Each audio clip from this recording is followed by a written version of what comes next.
సంగారెడ్డి జిల్లా సుల్తాన్పూర్ జేఎన్టీయూలో విద్యార్థి ఆత్మహత్య చేసుకున్నాడు. జేఎన్టీయూలో సిఎస్సి థర్డ్ ఇయర్ చదువుతున్న మహేందర్ ఇవాళ మధ్యాహ్నం వరకు క్లాసులకు హాజరయ్యాడు.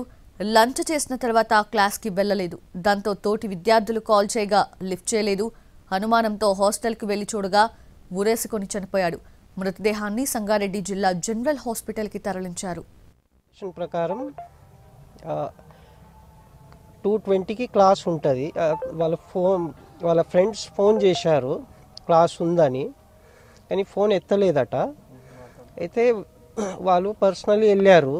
డోర్ కొట్టినాక కూడా రెస్పాన్స్ ఇవ్వలేదు. అయితే వాళ్ళు వెంటిలేటర్ నుంచి చూస్తే హ్యాంగ్ చేసినట్టు కనిపించింది. అప్పుడే డోర్ని తీసేసి అతన్ని కింద దించి immediately rush towards hospital. So ఇప్పుడు మహేందర్ గురించి చెప్పాలంటే చాలా సిన్సియర్ స్టూడెంట్. అటెండెన్స్ కానీ మార్క్స్ కానీ ప్రీవియస్ సిన్సియర్. ఏ దాంట్లో అసలు ఏ దాంట్లో ఉండడు, ఏ అలవాట్లు లేవు. సో చాలా మంచోడు. We are feeling very bad about that.